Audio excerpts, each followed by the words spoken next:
Hello, everyone. This is Mark Plaster, Senior Executive Editor of Emergency Physicians Monthly, and I have with me.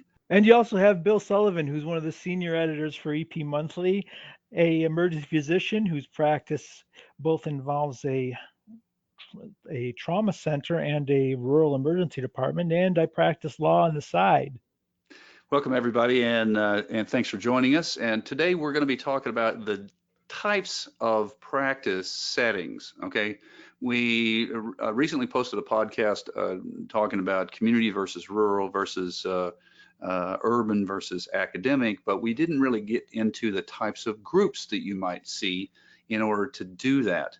And so one of the things that's we have these discussions on editorial board calls, and there was a discussion of recently, well, last year, when a community hospital with one of the longest standing emergency medicine residency programs suddenly fired their entire group and brought in a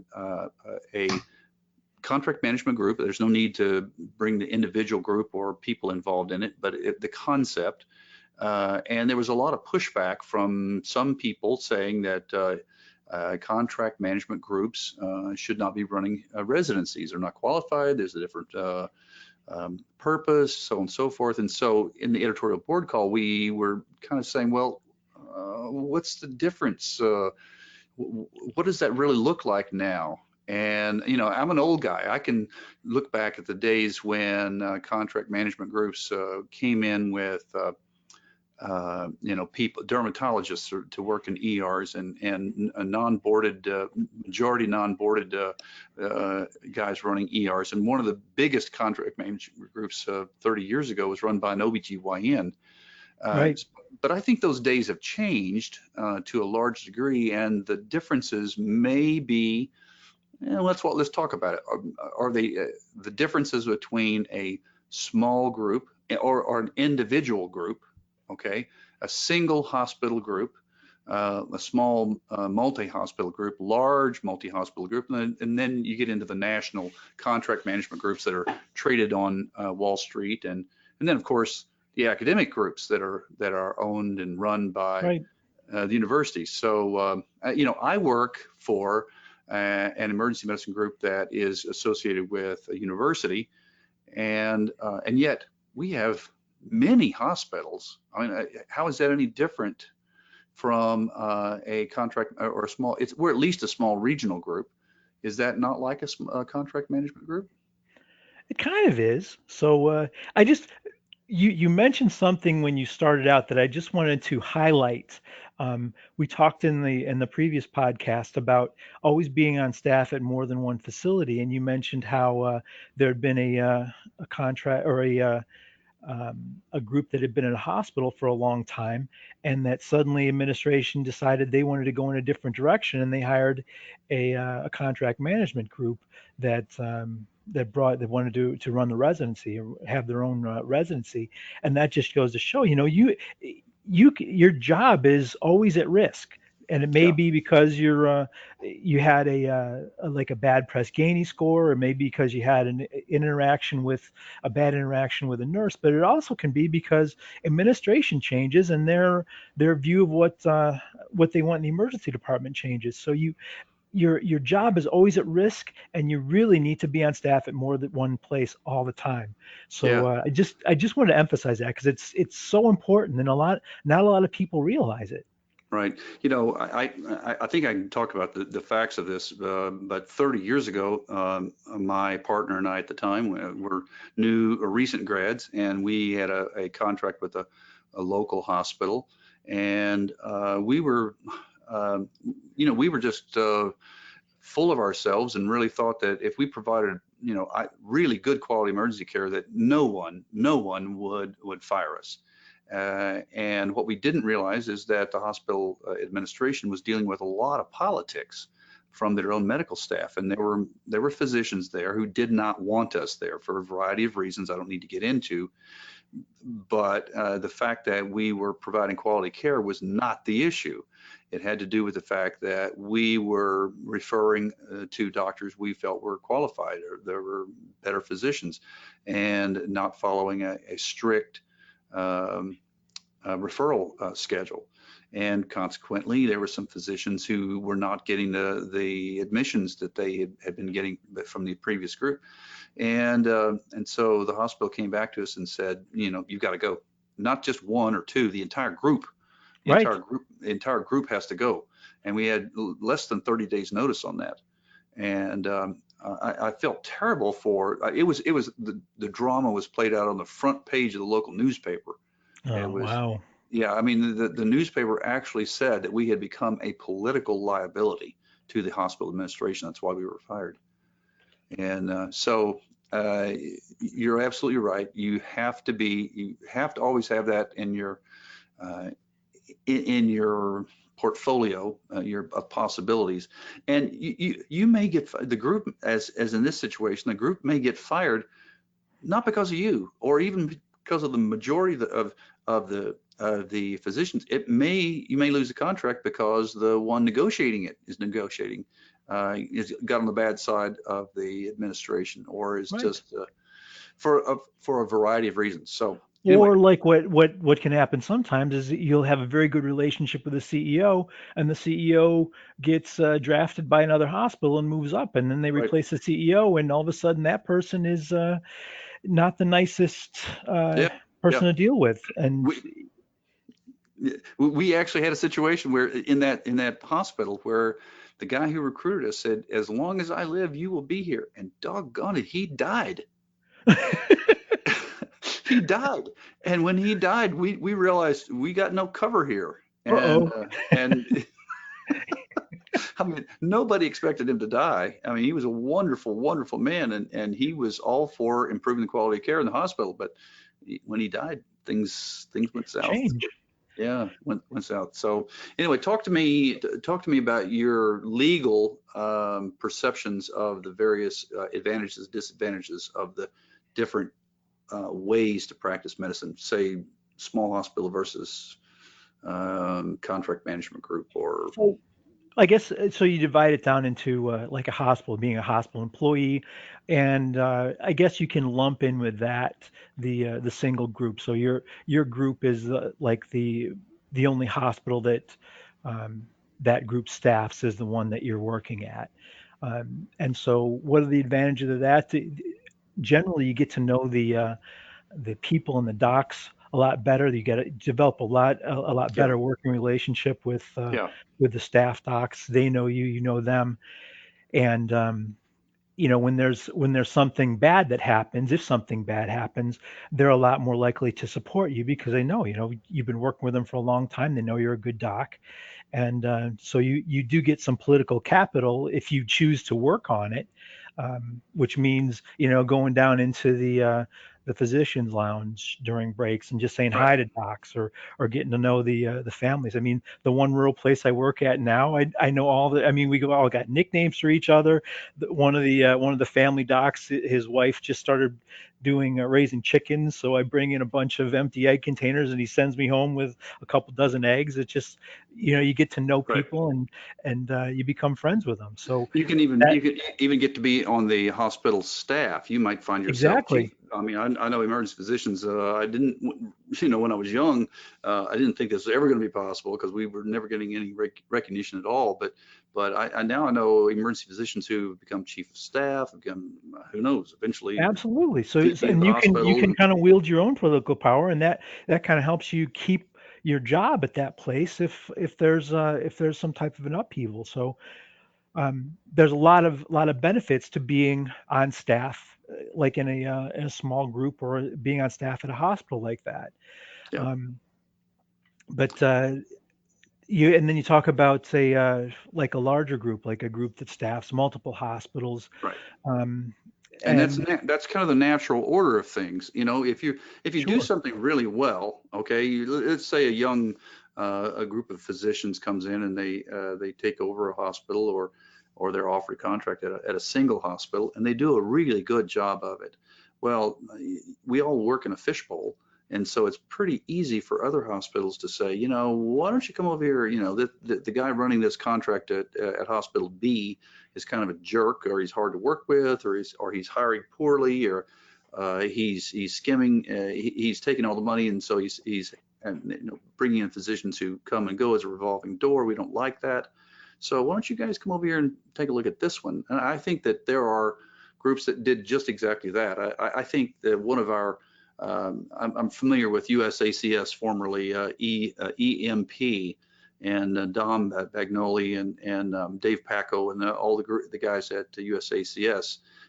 That's how they grew in Ohio. They just did a doggone good job. And as a result of it, hospitals came to them, and now they're huge now, but it started with just plain old good quality care. And I have to say, I have to shout out to USACS that they are where they are because of quality. But it is a natural order of things. And so how does that change? How does that change the nature of the contracting that you have? Well, at some point it becomes, your interaction still with the hospital and still with the CEO and still with the staff members, and you get into the bigger groups, but now it's not so. The bigger groups are also concerned with the contracts as well. So it's not just a matter of providing good medical care, but it's also a matter of keeping everybody happy, because then the good groups are worried, am I going to lose this contract?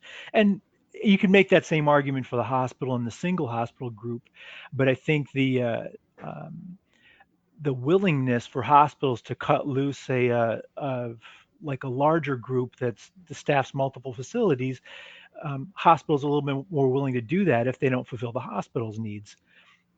Yeah. So, I want to jump in. Okay, go ahead. I want to jump in, and we haven't really talked about this aspect of it, and that is money. Okay. Sure. When you are a single hospital group and you work for as an employee, your trajectory for increasing your income is pretty limited. What you may do is you may get more dollars per hour by taking on administrative responsibilities. You may work clinically less and still make the same amount of money, or start to make a little bit more, but not a whole lot. Okay, you may get some benefits, you may get some vested, more vacation and whatnot. But the advantage of a multi-hospital group, obviously, is that you have a piece of the larger pie, and that people who come and go, become a partner, and that and that's the right. Right. But that's usually there's not a lot of places that'll offer you partnership on day one, because with that partnership, you also have to make sure that or they have to make sure that you align with the goals of the group and the other partners. So they're not going to offer you a partnership right away. Yeah, I had a guy promised me partnership after a year. After a year, he came by and I said, "What's going on with partnership?" He goes, "Oh, that," and he slapped me on the back and said, "Howdy, partner." I thought, well, that wasn't exactly what I was talking about.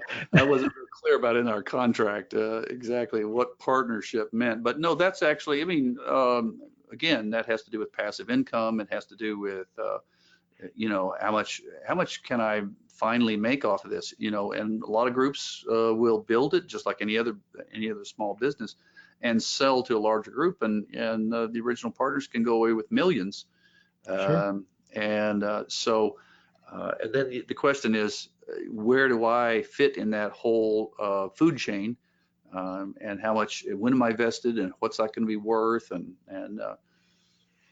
Right, and that ends up, at least contractually, then you end up having a partnership agreement that can become very complicated. So, but going back to the initial partnership thing, most of the contracts, if there's the opportunity for partnership, and a majority of them don't have that opportunity, but if you find one where there is an opportunity for a partnership, they're not going to spell out all the details initially, but it'll say, after 2 or 3 years, we'll consider you for partnership. And basically, that's just kind of the honeymoon period where they say, does this person align with our goals?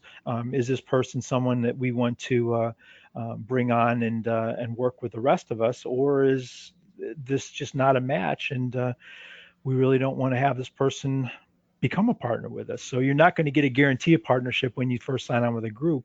The best you're going to be able to do is say, okay, what's the time frame in which I'm going to be considered as possibly being a partner? Right. Do you ever run into groups that offer a partnership with a buy-in where you actually either pay cash or a reduced salary in some fashion? You purchase, you kind of invest in the group other than your time in rank, so to speak. Yeah, Uh, and most commonly that's with other specialties, not with emergency medicine. I can think of one off the top of my head where there was a significant buy-in, um, close to six figures for a buy-in. But the rest of them, it's just more that you work your way up, and and I just thinking off the top of my head, I mean, there's other places that there's another one I remember where your partnership kind of vests over at different levels over different amounts of years. So you're considered a junior partner at year 4, and you're considered a partner at year 6, and a senior partner at year 10, as long as you keep working there. And with each of those designations, you get more income and other benefits. So yeah. Yeah, I've seen groups that were paid well or paid in the middle of the range, but in actual fact, they were making a lot of money. And at the end of the year, everyone could see a pretty good sized bonus, and some of them are huge, absolutely huge. yeah, And so, as a new physician looking at a contract and thinking about partnership, I think that discussion, again, I'm going to plug Bill. That's the kind of thing that you need to talk to a lawyer about, especially an emergency physician lawyer, who would be able to tell you that these are your potential um, financial benefits, because they may not, absolutely, they may not be spelled out, or they may be spelled out rather vaguely, sort of for the benefit of the contractor as opposed to contractee.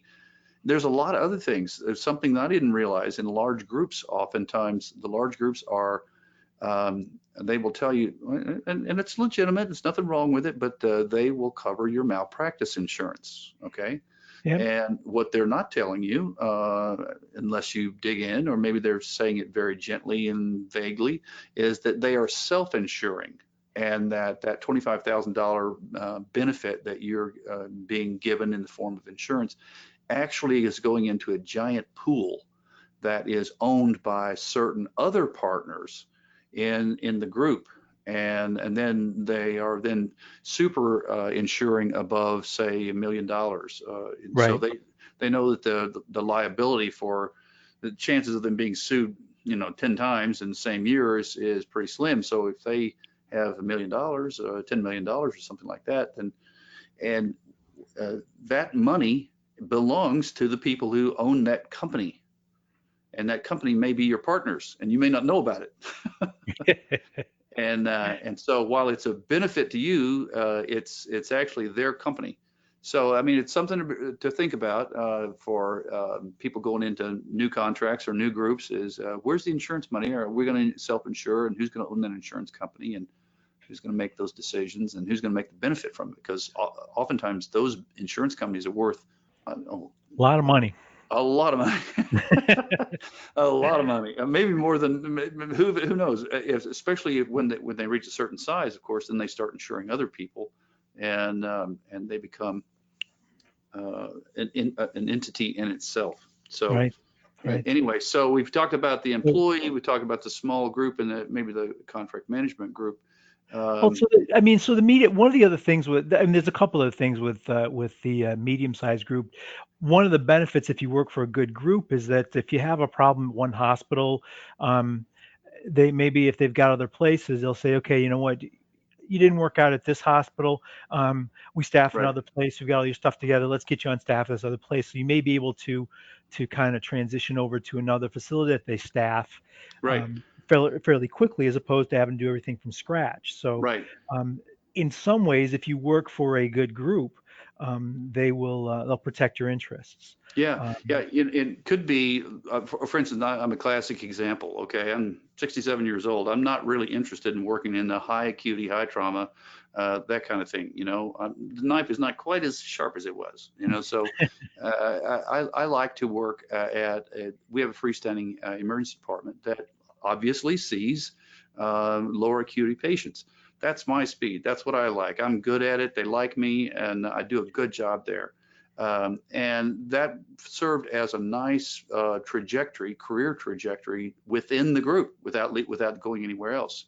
sure. And then, of course, there's a group that is down in Virginia Beach where my son-in-law is training, and they have, I don't know how many hospitals down there, but they've got the level 1 downtown, they've got the one at the beach, they've got one, so it really kind of, if your lifestyle desires change, or you want to do a few shifts at something less acute than the knife and gun club, then you can do that. So there are advantages actually to a multi-hospital group, like you say. Absolutely. And then I And guess, go ahead. and if you want to be a director, That's if true too. if your desire is to someday be the director of an emergency department, then you more than likely they're going to first look at the folks that are inside their own program. Right. And it's not just emergency department director. If you want to do like be EMS director, or if you Right. want to be on staff at the hospitals, I think you're probably going to have a little bit better of an opportunity to do that at the smaller and even mid-sized groups than you will at the national groups. Right. And the other aspect is more and more emergency physicians are interested in business per se.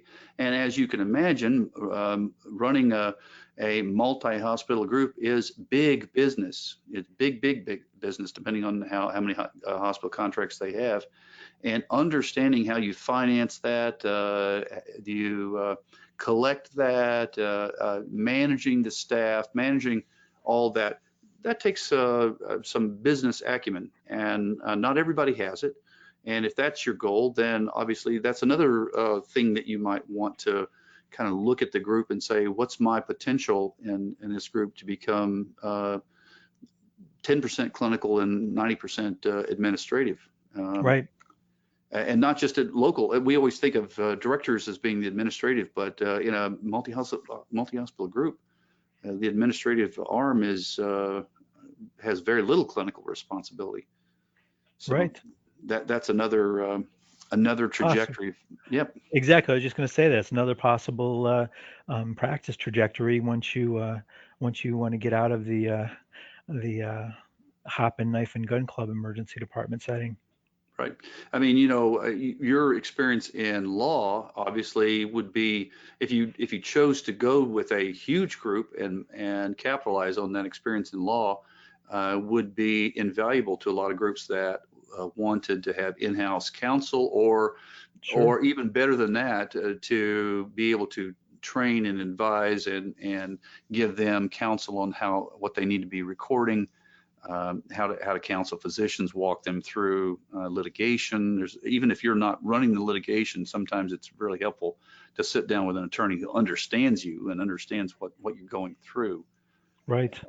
Yeah. So Um, so we left off with medium groups. Then we go to the national groups. yeah, yeah, So what are the differences in practice? I mean, so have you worked with national groups? I mean, I you had have. any experiences? Yeah, I've worked with almost every one of them at one time or another, and universally, I say universally, had good experiences. There were times that I was put in clinical experience situations where I was way over my head. I mean, running Yep, ERs that should have been triple covered and it was single covered, and exactly.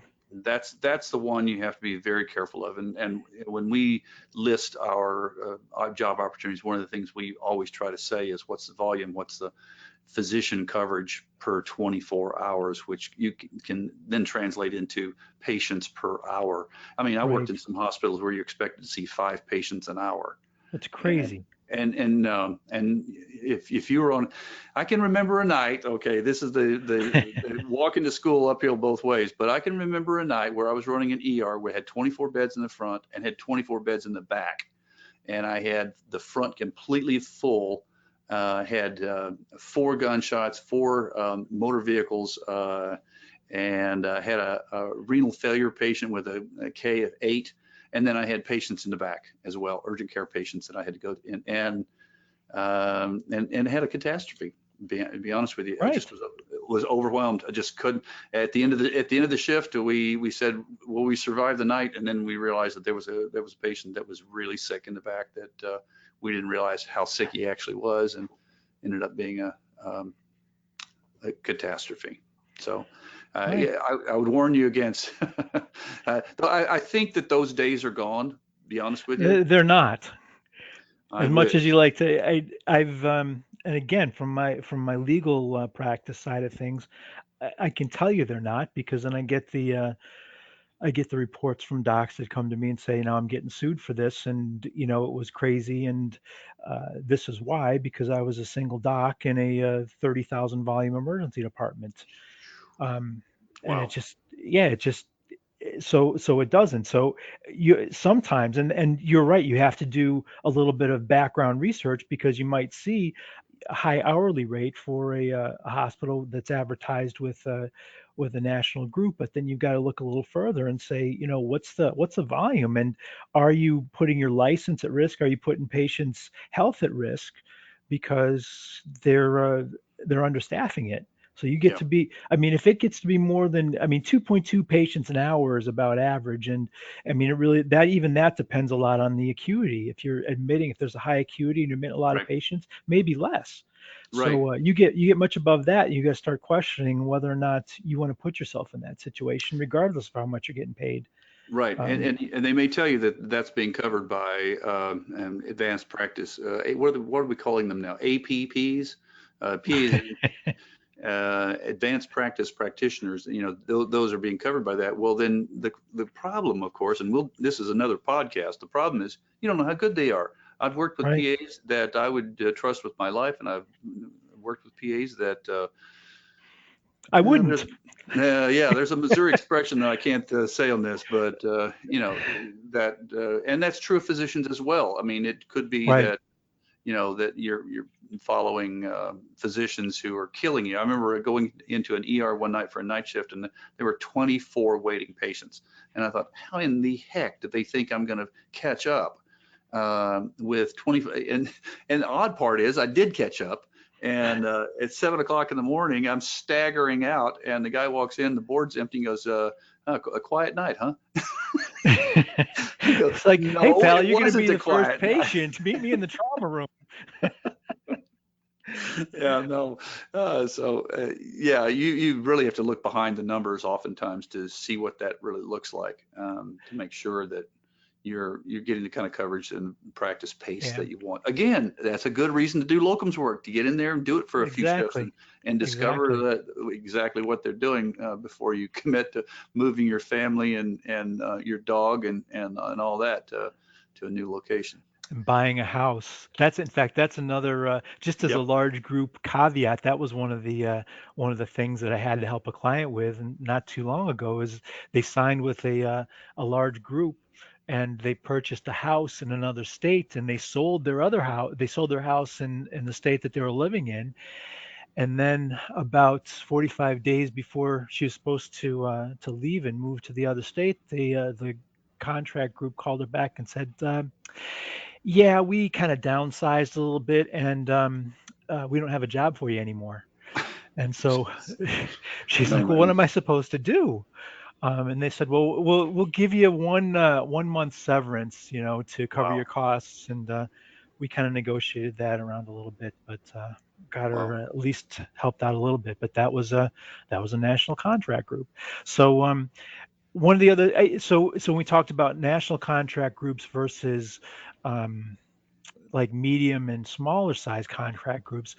Again, one of the advantages for a larger contract group is that if you number one, you've got a lot more opportunities. So if you get a job someplace you don't like, or if you want to be a firefighter, like they call them, which are pretty much locum tenens positions for the national contract groups, where you just go around where they need they need docs to fill shifts, and they'll fly you all over the United States if you want to, just to go and cover shifts where the hospitals don't have enough staff.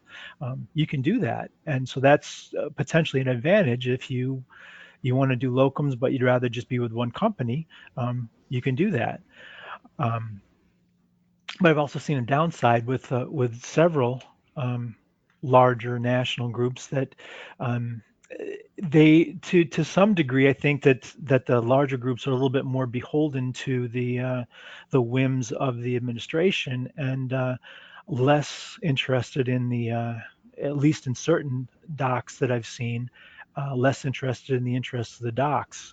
And so there can be something very minor, trivial that a hospital says, we want this doc out of here, and the contract management group just jumped and says, okay, they're out, and left the Yeah. doc kind of standing there holding an empty bag and saying, now what do I do? So Yeah. Yeah. I haven't really seen it, and again, this is just my personal anecdotal experience, but I haven't really seen it happen with the medium and smaller size groups, more just with the larger contract groups. Yeah, I'd like to have somebody from some of the larger groups on the podcast to talk about the advantages and disadvantages, because obviously they're going to put it in the better light. And Sure. I have to say that I never experienced that, and I worked with contract management groups off and on. I mean, with a lot of different groups, but for 20 plus years, Gosh. and I got treated very very well. And Hmm. and I was one of those firefighters that kind of went in and came in and helped them get their feet on the ground in new locations. So Yeah, I anyway, can count like four in the past few years. I can think of four docs that it's happened to where they've really gotten jerked over by a national group. well, And I don't know that everybody at the top, like at the top of the food chain in those groups, knows what's going on. Maybe they do, maybe they don't. But I mean, yeah, it was at least up to a regional director level that they knew what was going on.